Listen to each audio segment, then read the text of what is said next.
Hey everybody, it's Cindy Whitmer here with you today, and I'm so excited to share another episode of the Life Makeovers podcast. I'm on a mission to help people know that they can turn what we often label a midlife crisis into the best years of their lives so far. And I wanted to take this opportunity with the podcast to interview people, to have real conversations about life and how life has been for them and their specific journey, and have them share their stories and us just talk about that journey of life and what it brings and how we handle it and how we don't handle it sometimes. And so I'm really super honored to have one of my favorite people in the world with me here today. This is Brooke Vandenbrink-Ross. She's one of my best friends. We met, gosh, when did we meet, Brooke? When were you? I moved to Atchison 2008. 2008. Yes. Oh, woo! So we've known each other like 14 years. Yeah, it's crazy Wow. to think of that. And one of the things I appreciate the most about you and having you in my life is, well, there's so many things, but one is that we have navigated many transformations in my life, many in your lives, your life. And our friendship to me, has been solid throughout, Yes. like the roller coasters we've both been on. Yeah. And, I find a lot of women struggle with friendship in midlife. And so I'm particularly grateful that I feel like we've done pretty well with each other, I think. I think we have. Yes. That's my story. I'm sticking to it. We have.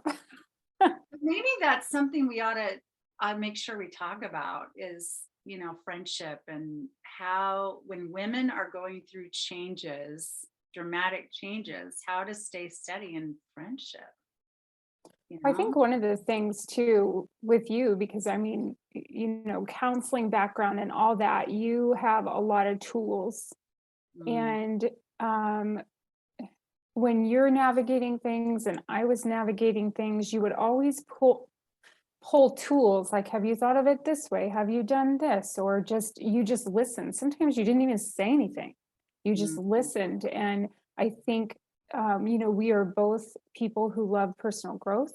We love leadership.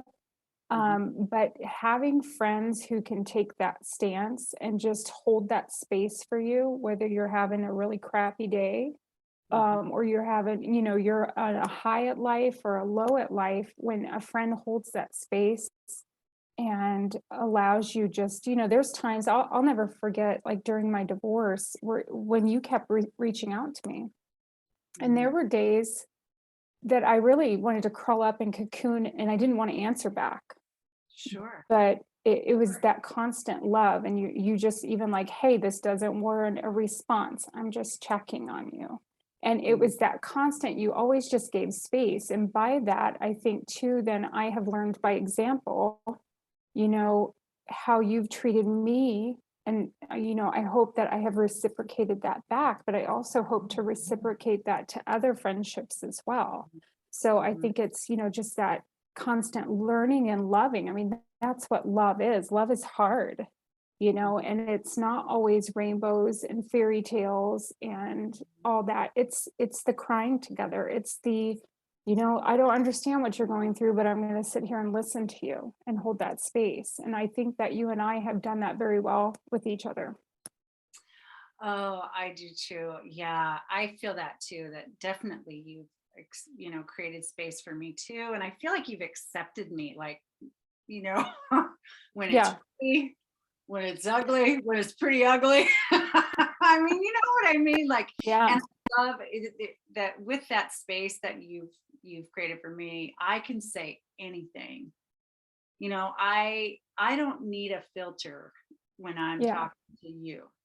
And I mean, maybe we don't ever need filters, but we just think we do. But I know that I feel so safe that I can just tell it like it is, say the big bad words, say the ugly truths I'm feeling sometimes, at times that I have, and that you're just going to go, I love you, Cindy. Right. Yeah. I love Yeah. you, even Yeah. though, wow, Yeah. And, um, I've had, I'm thinking of another friend of mine, in similar relationship like you and I have, that it's just like, even when we do get to the good, the bad, the ugly, and they see you at your ugliest and holding that space, when you are that close and you trust those friendships, then mhm, if you were to say, and it kind of, it's kind of how you know how to talk to me too. And you might say, hey, Brooke, have you ever looked at it from this perspective? And I'm mhm, not going to be offended by that. You know what I'm saying? Because you are, when you're an open book and you're leading from love and you're receiving from love, you don't get offended. And if you do, I could literally say, well, that kind of rubs me wrong, but we can I talk about trust you. that.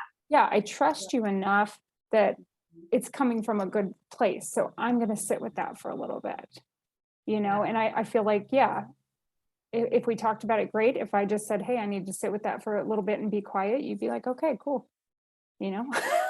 Well, I think part of making friendship really rich at any phase of life is to approach our friends without judgment, first of all. Yeah, We don't have to judge each other. We can have opinions. We all have opinions about everything, ourselves, each other, what's going on in the world. yeah, But we don't have to express our judgments. And we can come with from a place and intention of grace and love hmm, and just yeah, that acceptance. yeah, And when we come with that intention, even if we're giving what we think might be helpful feedback or something, then hopefully sure, it's received in the tone in which it's intended. And I think sure, that's what you're talking about. yeah. Well, and I think too, I mean, it could spin into other things, but I think too, when you kind of can look at your own faults and everything, like for me, some of the things I've done, it's like nobody can, it's like we all have our things. And I learned this Mhm. year, it just really impacted me at a retreat that I went to. And this is biblical too. It's like, to the extent you offer these things, grace, mercy, forgiveness, is the extent that you also receive them. Mm. And so, and that's probably one of the biggest things that I've learned as I'm getting older. It's really no judgment. I really love people. Yeah. And as a matter of fact, this morning we thought somebody had siphoned 17 gallons of gas out of our old truck, and it has 2 tanks. Really? Oh And no. my first response was, maybe it was somebody who needed gas to go to work for Oh, their kids, and okay. hey, I wish they would have knocked on the door, but Yeah, right. you They know, didn't have to work so it's hard to get it and be so yeah, sneaky about. But can it's I just, having a perspective. Yeah, yes, go ahead. I just want to encourage our listeners to catch that right now, that you can have a gracious response to anything, even when you're Yeah, getting robbed, possibly, and being able to, see beyond the simple act of what someone's doing, but seeing the greater concern that maybe they actually needed that gas more than you did, or maybe yeah, they're desperate. They're desperate in some way, because yeah, people can act like that when they're fine. They're exactly. just And going and, along, and life is to good, da da da da da. They don't yeah, they don't do that. There's a yeah, deeper reason they're behaving that way. And I'm not justifying it. I'm not, no, supporting crime. It's just when we can have a higher view of something like that, then we've really mastered some of the earthly experience, in my yeah. opinion. A good Yeah, well, way to because go. there's nothing promised about, it's not easy. Life is hard. This world is hard, and there's injustice and all sorts of things that happen to and against us. And when you do come from that perspective, and I'm not always great at it, but I'm practicing that, and it really just relieves, it just keeps you out of anger. It keeps you out of jealousy. It keeps you out of not feeling worthy. I don't know. It just keeps you out of that. I'm shrinking. I don't know if you noticed that, but my chair is like the Oh, air is it is going out of my chair. lovely? I need Or to maybe lift I'm my just sitting up chair. I'm straighter. like, "Eh." Where'd you Ignore me. This go? is real life, people. Real life right This is here. real life. This is a real life podcast. It might happen again, just warning you. Oh gosh, that's great. Well, So so when women tell me they're struggling to make friends in midlife, like I one of the things I say to them is be a good friend. Go out yeah, and be a good friend, and that's one of the ways you make friends. I also talk to them about getting involved in organizations or groups or whatever that they're passionate about, and then that's an instant connection that you have with the absolutely. people there. So is there any other things you would say about making friends in midlife? Because a lot of women tell me it's really tough to make friends in Yeah, midlife. I haven't had that personal issue, but yeah, I know it's definitely out there. There's a lot of sure. lonely women looking, starving for the kind of friendship that you and I share. Um, I'm gonna go back because I used to own a business Yeah. and it was a network marketing business, but we had a storefront. So there were a Mhm. lot of friendships that were just built in, not only to business, but we had that commonality. We were doing that part of life together. And Mhm. so when I decided to get a divorce and I closed that business, a lot of those friendships just kind of, life goes on. Everybody has their things going on. I moved to a different town. Um, Life just went on for all of us that were in this group together. Sure. And for a long time, I just felt super lonely because, gosh, those were my people. We did share a big part of our lives together. And Mhm. so I can really relate to people when they say, that it is hard to find new friendships. Mhm. And I'm blessed that you and I always really stayed close and connected. Mhm. Um, but then it's like really, I think, just being open and honest and fun and non-judgmental as you get into these different communities and you start making connections. We're all not that different, and some Right. people you're really going to click with and some you're not. But like I've been in a job for a new job 5 months now, and I'm actually considering those people pretty. I mean, maybe they're not best friends, but they're pretty close Yeah. friends. Right.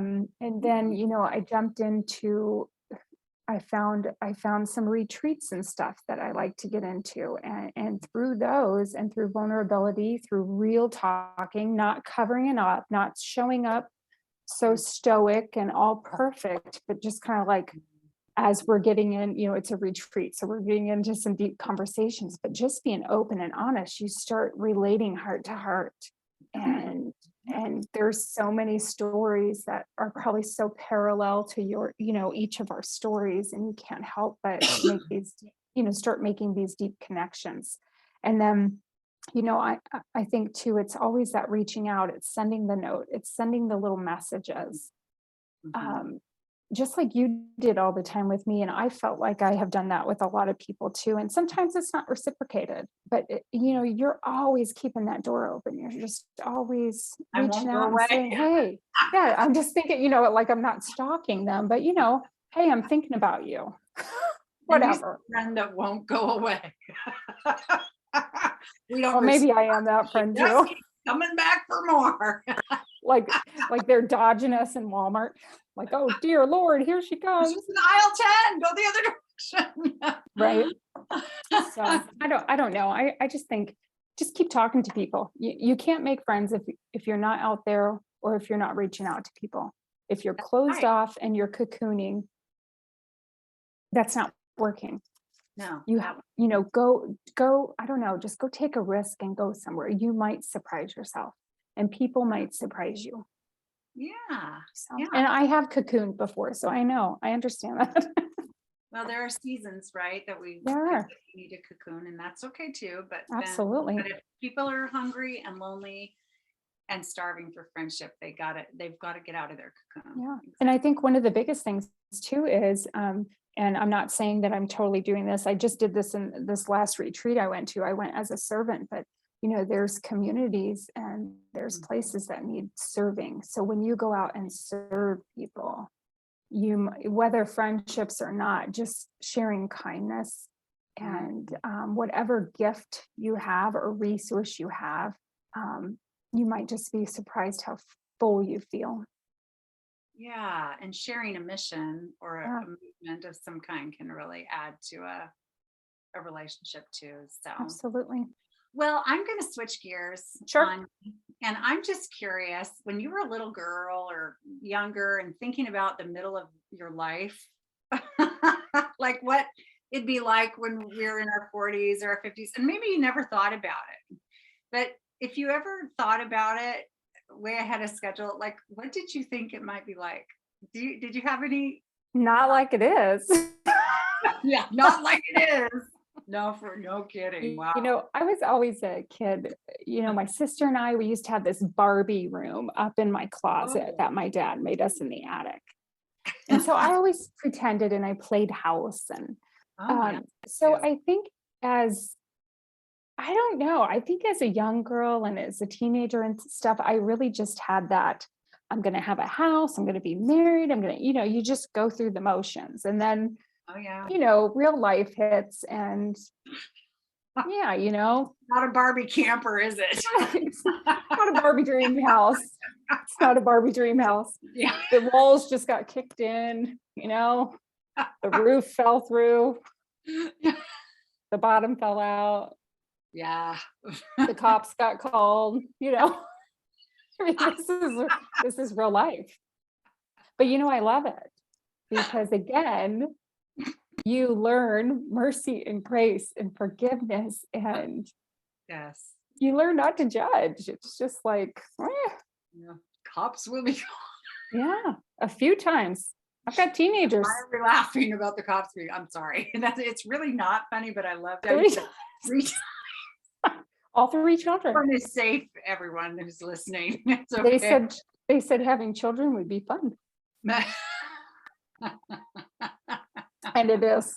They are a joy. They are my joy. Of course, yes. All of us who are parents can relate to what you're saying there. Yes. But we Um, do understand why mamas in the animal kingdom eat their young too. So at times I say that lightly. But yes, yeah, they are a joy. these are real conversations. These are real. You're going to get that here on the Life Makeover podcast over and over and over again. Okay. And what did you learn from the older generation of women in your life? What do you remember? I was kind of thinking about that today. I always remember hearing, well, marriage is hard. Mm, But nobody really explained like how hard.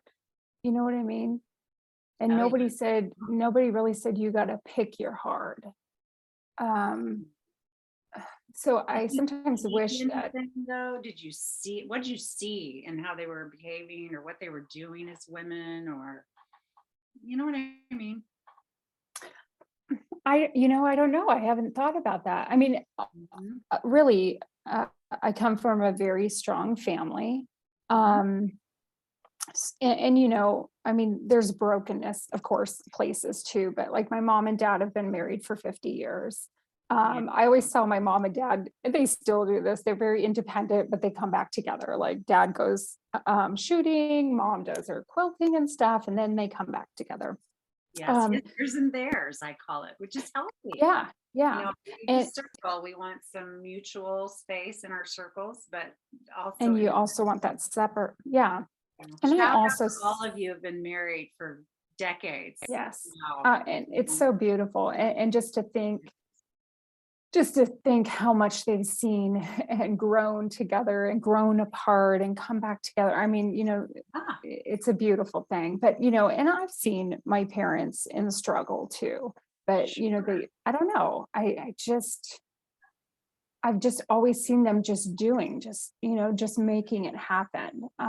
Now me post divorce, Mhm. 44, my kids are young adults, teenagers, 21, 19, 17, and then my bonus baby's 11.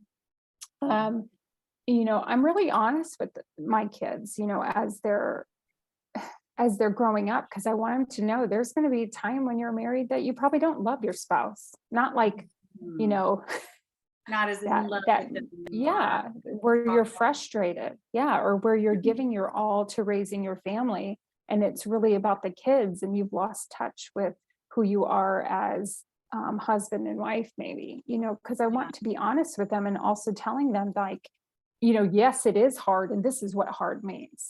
It's Mhm. not just, oh, it's hard, good luck. Yeah. I want to say this is what hard I'm could look like here. Yeah. and just remember like either way is hard. You just have to choose which one, and so I don't know. I just feel so I've seen togetherness, I've seen frustrated. I just sometimes wish that there was a little bit more vulnerability and sharing. Um, Mhm. how life can really beat you up. Yeah. You mean between your parents talking about that or sharing? Parents raising kids, Mm. which I think raising kids now is a lot different than even when my parents raised me. So they don't have that same perspective as us parents do now. It is a different world. I don't care what anybody says. It Really is is. totally different. There's so many different pressures. But sometimes I do wish that the women and even the men in my life would have been just more open. And Mhm. maybe I'm too touchy-feely, I don't know. But I want to, like, I don't wanna be surface talking. I wanna go deep, and I wanna know the truth, and I wanna know what's coming for me. Mhm. And, that's how I raise my kids now, so, Yeah. Well, like, you're you're gonna tell get it like kicked it and is, mom. You're tell it yeah, like it is, mom. And yeah, I love your honesty. And I think that that's a direct response to you feeling like your parents were not as forthright, and their generation was not. I think yeah, in general was not as forthright about some of the realities of life, and maybe because their generation was raised to just do. You just did yeah, what you you had to just did. do. Yeah, There weren't yeah, as many options as our generation. yeah, And I think there was a formula of yeah. how to live, right? And And life, and I do wanna honor that too, because and that there's no, is beautiful. yes, there is Yeah, beauty and stability in that in lots of ways. And yeah, it's really interesting. When I was, excuse me, thinking about that too, about what I learned from watching the older generations of women in my family, and I adore, I mean, I really respect a lot of them in lots of ways. But one of the things that I didn't realize it as a girl growing up. mhm, I saw it and I participated in it, but I didn't realize it was sinking in heavily as a big rule. But I saw them serving men all the time as a sacrifice. Like they weren't complaining about it, but it was about the men, like, oh, the men are sitting in the living room and we're fixing a 20-course meal for the holiday, and we will then serve them, and then we will clean up after them while they again yeah, sit and do nothing or go outside and smoke their cigars or whatever sure, they do, whatever, go play sure, golf or throw horseshoes or whatever they do. And I'm not putting down men and I'm not putting down women. Everybody hear me loud and clear. What I'm saying is I think my grandmother's generation, my mother's generation were very comfortable. That's sure. what they were doing. But it was later in my life that I was like thinking, well, wait, why was it like that? That the moms, the grandmas were out buying all the Christmas presents, wrapping all the Christmas presents, doing all the decorating, doing all the cooking, doing all the cleaning, and many of them were also working outside the home on top of it, or working on the farm right Sure. alongside the men that were working the farms. I mean, we're Midwest gals here, so farming's a Yeah. big part of the culture here. So, you know, I ended up thinking that I needed to just serve a man. Like that was Mhm. my primary goal. And so how I translated that got me in trouble later in my life, in my marriage, was, oh, whatever he wants, oh, whatever he thinks, oh, whatever he feels, it needs to be the top priority, or whatever his Mhm. career goals are, or whatever his family, whatever he thinks our involvement should be with the family or the organization or the community or the whatever. The result being I started to disappear. Like Yeah. because it wasn't my opinion. It was, oh, what does he think? What does he da da da da da da? And I really think that came from watching them do all the cooking and cleaning and you know what I do you Yeah, see the parallel? yeah, yeah. Well, I do think, that's, I don't know if I want to say generational, but, when maybe our great grandmothers and grandmothers were not as many were working outside of the home, they did take care of that was kind of their role. And I do believe in, I do like some of the more traditional roles, but not overkill by any means. Sure, sure. But yeah, I think as women sometimes, we I don't know if that's just kind of natural or if it's all watching because we are the caregivers, the Dream woman. caretakers. That's kind of how we were made and created. Um, so yeah, I mean, I see what you're saying. We definitely, I don't cook, number one. My husband cooks and he's very good at it. So we've Come got on, this eat those deal. nachos. Come on. He cooks, I clean. Well, the see, So, it's beautiful. that's how it works. He could be all out all day grilling and smoking food and he just prepared a party with some friends on Sunday and he did it all. Well, I didn't that's do anything but load the dishwasher. So hey, that's something too. And this is not a put down of any roles. I yeah, mean, yeah, I have an aunt, my aunt Nell in Arkansas. Her life has been take care of my Uncle Garland, take care of her kids, love on her grandchildren. Now she has great grandchildren. She makes a lovely home. She bakes everything. She cooks like a dream. But I mean, and she can yeah, sew anything. She quilts. She makes outfit. I mean, yeah. She she is does it all. goddess at home, with heart, home, family, and Yeah, in her element. She is yeah, aligned. This is yeah, perfection in motion. This is a woman living her passion, and yeah, there's nothing that she would never brag about it. She would never yeah, want an award for it, but she is a champion yeah. She finds that joy in it. that yes. And Yeah. so if that's a person's thing, that's fantastic. I Sure. just But yeah, if you're losing yourself in it, then yeah. again, whatever the partnership is, you don't want to lose yourself in it just No, to make other people happy. So if you're losing your voice, no. yeah, you do have to find that balance. Yeah.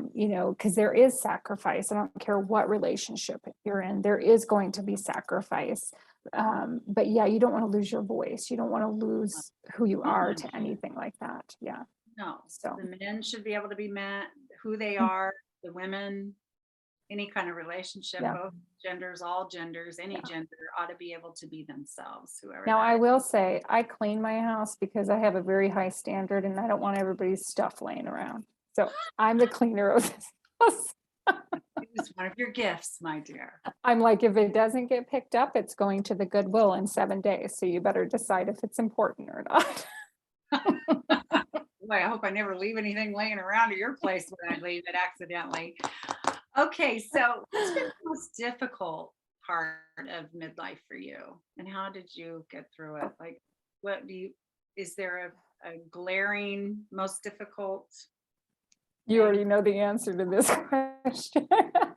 Sure. Okay, Yes. let's hear it. I think my biggest thing was 7 years ago. I chose to go through a divorce just to put it in prettier words, midlife crisis. Uh-huh. Just decided that just didn't feel happy. I don't know, I always think there's just again, any relationship's going to have stuff. And when Yeah. you're kind of growing up together and you're raising babies and stuff, it's not all great. No. And at that time I just kind of wanted to run. I just wanted to run away. I was busy trying to run a business. I was kind of like you were saying when you're losing yourself. I was this phrase comes to my head like I'm not his do love it, I'm his beloved. And I was just trying to do love it for Yeah. everybody, for my clients, for my business, trying to make money, trying to be mom, trying to be wife, trying to be friend. And Yeah. I was just like spinning and I just Exhausted. wanted to run away, honestly. I just felt so lost and I was searching for something Um, you know, so yeah, I decided to leave, but in that process, and I will try not to cry, but when I closed my club and I moved out, our court paperwork says that both parents are great community members, but mom closed her club and um, got a job, left the house. She's unstable, and I lost my kids at the age of 14, 12, and 9, and that was that was terrible. I Mm. mean, you talk about life changing. I remember coming around a curve one day and there was this farm grain truck that had pulled out, and I remember yelling at God, just saying, "Why didn't you just let it hit me?" Like, I literally just wanted to die. And so honestly, it's taken me into this whole year for me, 2022 has been about healing. And Mm. circling back to when we were talking about cocooning, there was many times in this year where even though I was social with people, I took time to rest. I took time to not be with people. I stayed home a lot. I did these retreats. Yes, I started a new job, but a lot of it has just been being at home, Mhm. cleaning this house out, getting rid of things that are distracting, and just really getting down to where I have to sit with myself and deal with myself. Mhm. And, this relationship and then this relationship. And Mhm. um, so that has been the most difficult because those kind of hurts, I had hurts, but just realizing even in a divorce, and I'm not saying divorce is good or bad. So, everybody's, that's your own stories. Background experience. Um, yeah, it's your own experience and no judgment here. But, for me, I needed to reconcile a lot of that because basically I left my kids, um, or if you will, they were taken away, or I still totally close relationship. My ex-husband and I and the family, we sit together at ball games. We are very, I mean, we're very friendly. There is no arguing. So we actually had a really um, good divorce, if you want to say that. But there's just a lot of pain when that kind of stuff happens. And I also recognize the pain that is caused by me choosing to leave. And those are things for me and my heart that I needed to reconcile through. Mhm. And it's taken this long. And so that has been my biggest thing through midlife. And again, not saying it's right or wrong, it is what it is. I mean, it just is what it is. But there are feelings and emotions as humans that we're going to go through. And I don't know. So, yeah, that's been my biggest thing. And I just feel like I'm really being free and loving myself and loving others better than I ever have in my life. And I Mm. think, it's kind of funny how such a hard situation, because you add on top of that too, I was dead broke working a job. I was like poverty level and paying child support too. So not only was I like getting emotionally beat up, but financially beat up, and had a lot of lessons in there. And it's all stuff I brought upon myself. But I'm so thankful for it because again, it brings it brings right to the table the mercy, the grace, the forgiveness, the loving people. Mhm. Um, Mhm. does that make Yeah, sense? Yeah, it just totally makes sense. And I just, because I feel a little protective of you right now. So I hope you don't mind I saying this, but Brooke I did can not see it in abandon your her face. family. Say Brooke that did not again. abandon her family. She moved No. out from the marital home, Yes, I and the did. kids ended up through the legal process. They stayed living in that They marital did. home with their father, and Brooke lived 7 miles down the road. Yeah, we live close and Yeah, totally, like I she said, the was kids are good. Kids are involved with good. their lives actively, every minute of their lives, as their father has. He's a very Yes. present, good Yes. father as well. And they work together very well. But what she meant by I lost my kids is they stayed living primarily with their dad. Yeah. Yeah. So just wanted to clarify that because when a woman says she's left her kids and left her home, there's a vision that can come up that's far from your truth. Yes. But for you, I get it. It was a huge traumatic Yeah. loss. To the heart, that you weren't it's very were traumatic. not expecting that. And Yeah. none of us were. We were shocked. I remember you Yeah. called me right away and I could not believe it. I couldn't believe how the other legal team painted this picture of you as this Yeah. unstable, unsteady person, because I know inside you have a steady, strong foundation. And yes, Yeah. you're going through a lot of things and navigating a lot of change in your life, but wow. So, and again, we're not picking on the other side or anything. Oh gosh, no. No. It's so that was the worst. And isn't it, you've led into this some, but you've learned a lot. That's Oh, an understatement, right? Like, understand. I what is feel the biggest lesson or biggest learning? Is there one or two that just really come to mind right this moment about learning from those toughest times in your life? I mean, honestly, I just think, as I've learned to forgive and love myself, it's taught me how to really forgive and love other people. I mean, Mhm. that's foremost. Yeah. That Mm. that is the most important to me. And when people really talk about like no judgment and stuff, I really practice that. Like I remind myself, you know, you are loved and so is everybody else. And the second one is the financial part of it. I used to feel Mm. like I used to blow so much money on just needless stuff. But when finances are tight and stuff, you really learn what's important and Mm. what's not. And for me, it wasn't being surrounded by stuff. Mm. It was putting that money away. So if the car broke down or I needed tires, I wasn't stressing because I had it, but I had sacrificed not getting the coffees, not getting, I shopped at, which I still love to shop at Goodwill. That's like my main place to shop. But, I learned different ways to navigate financially, and Mm. it's taught me a heck of a lot. And I'm very grateful for Mm. those two things.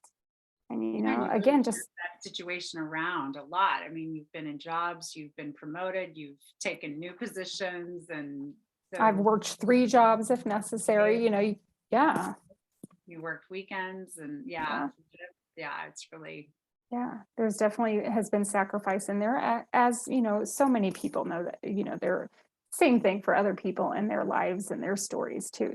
We do what we have to do, and, yeah, yeah, so that's been midlife.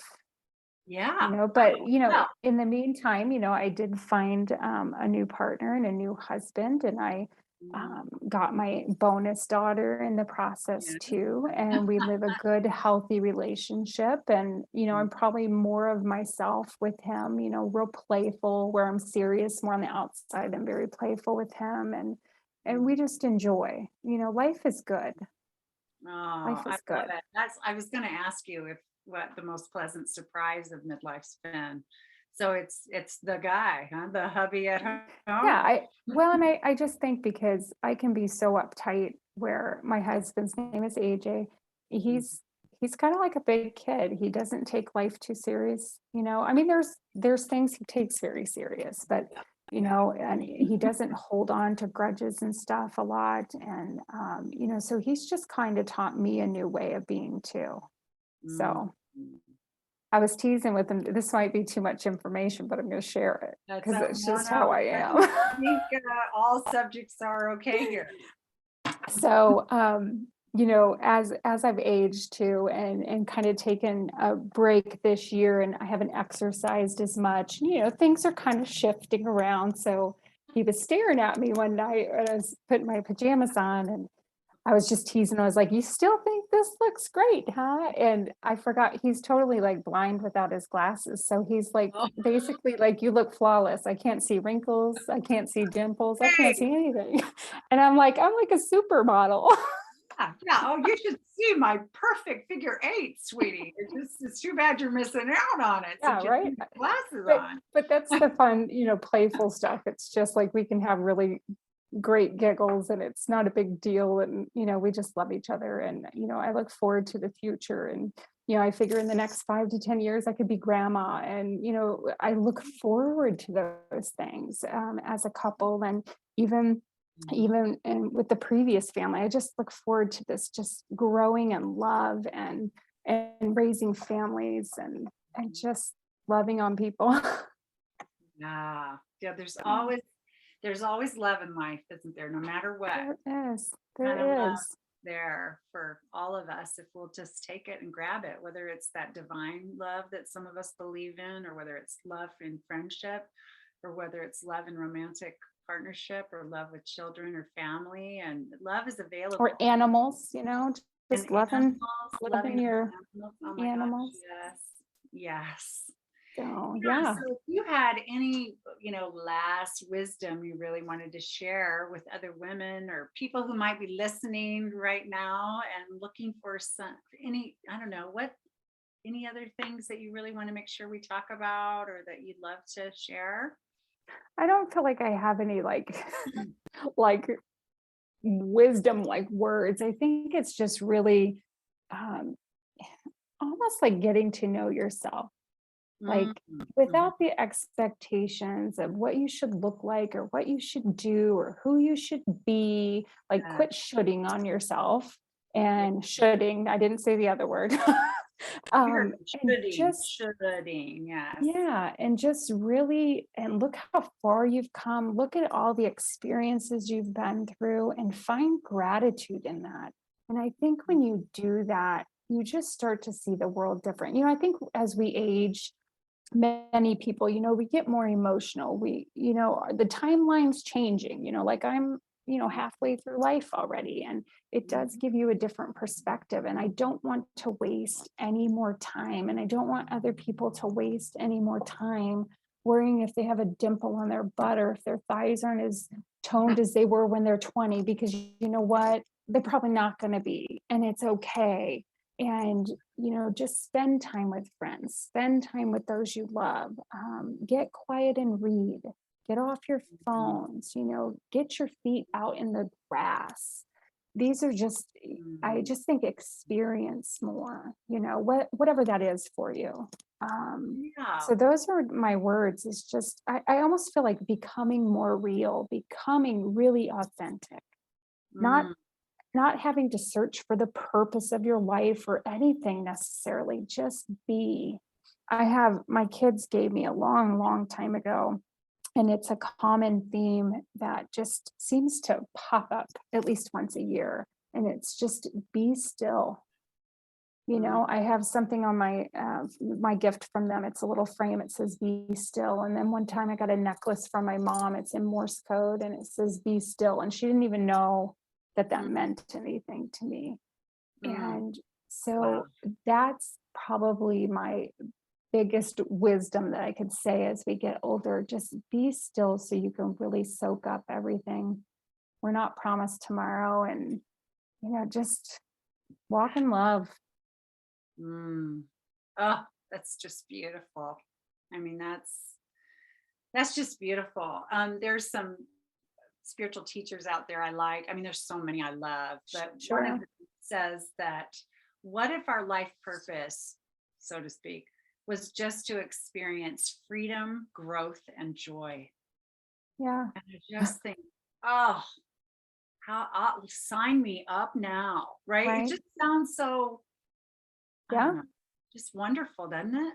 Yeah, it does. And I just came off that my latest retreat and hanging out with friends and serving some others. And really that was the theme. I actually had written in Sharpie freedom on my arm. Mm. And it's just, yeah, like we can have that. We don't have to keep striving all the time. Yeah. You know what I'm saying? Like Oh, I not do. not growing and experiencing things, but just going harder and harder and harder. Let's go better Yeah. instead of harder and faster. Let's just go better, Ooh, yeah, I love you that. know?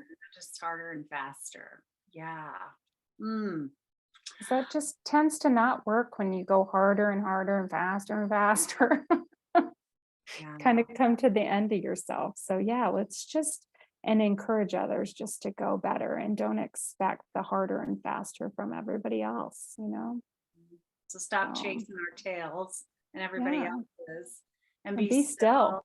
and soak it up and Yeah, clean the slate and heal and let ourselves experience daily joy. Just delight in daily joy and feel the gratitude of that every day. absolutely. Yeah. One of the best things I ever did, and I think I started it because of an Oprah Winfrey show way back when, Yeah. was a gratitude journal Hmm. every morning as part of my, my power hour that I just start the day with. I read some inspirational things to me, some spiritual resources and things like that. I meditate, I read my affirmations, which we'll talk about affirmations sometimes, everybody, if you don't know what those are. But I write what I'm thankful for from the last, very specifically from the last 24 hours. Hmm. Like not the same old, not like, oh, my beloved, and I have a roof over my head, and oh, my kids, and oh, I love my business, and Yeah. not that, but like specific, very Yeah. specific things. Like I love listening to the rain hit the roof and the thunder rumble, or I loved how so and so called just to say hi, or I really am thankful for how that meeting went about that upcoming whatever conference, or just very specific things. The other night I got stressed out about something in my relationship with my fiance, and so we had some moments trying to figure it out and stuff, and then we forgave each other and so forth really quickly. And then but I still felt the wall that I'd Sure. constructed around me, protecting my heart, because I have fear of it not working out because of all my history with men and blah, blah, blah. And so, but I still felt the wall around me, even though we forgave Yeah. each other quickly. And he just said, just come here. And he just put Mm. his arms around me, and he just kept like caressing my arm and squeezing a hand, and just kept holding me, like said nothing, but just kept, he was so physically present with touch, affection, and I felt the softness of his heart in the strength of his arms. Ah, that's And beautiful. he just hung right there, and it took a while. Like it wasn't a quick thing, Yeah. but I could finally just feel the ice around me melting, and I was able to just like lean in and offer back the affection, and just broke the wall right down. And so Mm. that was something I wrote in my gratitude journal the next day, was that he just instinctively knew, I guess, and wasn't afraid to come toward me and just hang there with me until it was past. I have to That's insert, such a gift. yes. Oh Not my, only is that a great fiance, but that is such an example of being such a good friend too, you yeah, know? yes. Just again, kind of being still, but showing you what you needed and just being quiet and letting you kind of reconcile that in his presence too together, you Yeah, know? How beautiful. yeah, I was really grateful for that. So yeah, we're all human, aren't we? Just We are. selves. I got I got to share this with you. It's kind of off subject, but That's all right. so at this retreat I went to, they do a little exercise, if you will, Okay. and they put words. They do pray over these words and stuff that they put inside a balloon, and you blow up your balloon and you Oh, tie it, and then you just kind of get quiet and you tell or you talk to yourself, like, what are the things that come against you, kind of. I'm thinking of, in that moment, you putting up your ice walls, like what was coming against you. the fear So of um having. I hadn't done this. I had gone to another retreat and they did a similar exercise and I didn't participate in it because at that time I was taking a nap at that retreat because I needed to sleep. So I was kind of overtaken by this one.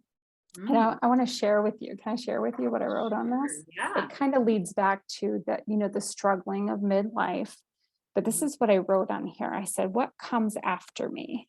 Not as important, quitter, I leave, lost time, that I don't matter, and shame.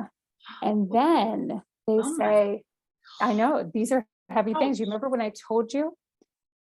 So about what was it, about a month ago when yeah. I came over? Okay, about a month ago, Well, Cindy had asked me a question. She said, like, basically, what's still holding you? Like, why are you not getting free from some of this? mm. This balloon right here. These are the things, like, it just hit me. Like, I didn't even expect it Wow. all, but I took a Sharpie and I was writing on this balloon. And then, we kind of speak over these things. Like, this is not who I am. We gain freedom over these things. And I stabbed it with a pen. And Yay. look how little these lies are. Like, you can't even read them. When they Oh, looked this big I before, they're love like that. they're like this Oh small my now. gosh, yes. And So much more inside, manageable now. yes, they're so much more manageable. And Oh, inside my balloon, it says, I am a new creation. And so you talk about freedom, and so I'm just thinking about Ed holding you and giving you that space. I gave you that space to break those walls down, to break that lie down and just kind of melt and become new in that moment and become present with him as a couple and to get rid of all that junk in that moment. I love the balloon activity. Isn't that Thank great? you so much. I'm going to share that in my coaching You're group welcome. I because love it. I can see that if we could write something Yeah. and it's so Yes. big and then we see it and it's so And small. it's really so small, but we make it so much bigger than it is. Yes. Yes. Oh my gosh. Yes. Especially when there's trauma or there's history, there's Yes. grief, there's something. And then And our we all have that in some everybody way, has and it. You until we all got get it whether free you from want it. to or not. Exactly. And Yeah. so something happens in your present moment and you feel almost hysterical or you react really super strongly. Remember, everybody out there, that it's probably not just what's happening in the moment. It's probably opening up a file in the back of your head of some historical experiences you've had, Yeah. something else from your history in the past that's just coming back in recognition, similar feelings, similar experiences, something. So it looks really big and ugly and Big. powerful and scary. And so, yeah, when we can realize, oh no, we're safe right now, not the Mm. same, or now I know this, or now I can do this, or whatever, I have this tool, or I have this way to support Yeah. myself, or whatever it is, we can pop the balloon and make it Yeah. much smaller. Yeah, just naming that. And again, yeah, it looks so big. And then you look at it and you're like, gosh, it's not even a centimeter big. Like, okay, I got this. It's Need it. okay. I'm Yeah. like you said, I'm safe. I'm good. I'm free from that. Oh, So glad what I shared that. oh, what a gift. I almost didn't, but I thought, oh, it just kind of reminded me of what you said with you guys. So Well, I think people are going to be popping balloons everywhere now after listening to this. So what a great idea. Thank you so much for sharing that. And thank you for being here. I mean, I have loved this conversation. I appreciate your honesty, your vulnerability. I love that we can have these conversations. These are real yes, conversations these and are. they matter. They matter. You never know, Brooke, who's going to listen to this and who's going to hear something that makes a difference in their day or helps them turn a corner in their lives. So Yeah. thank you so much for being you, for being here, being willing and giving of yourself. I really, really appreciate it. I was going to say being broken at one point, now being more free. You're welcome. You're an inspiration. Come on. No, I appreciate you having me on, and yeah, if at any time any of our stories can help one another, that's I don't know, that's just fellowshipping with humanity and being real and helping each other get on, one foot in front of the other. So I think so too. I think, yeah. our stories are ours, but when shared, they can be Mm, powerful for others for sure. So I'm amen. banking on it with with these conversations. So thanks for being one of them. I really appreciate it so much. All right. Thank you. I love you, lady. I love you too. And I thank you all for listening. Please subscribe to my podcast and tell your friends about it, or people in your life that you think might benefit from listening to what we have going on here on Life Makeovers. And I will talk to you again soon.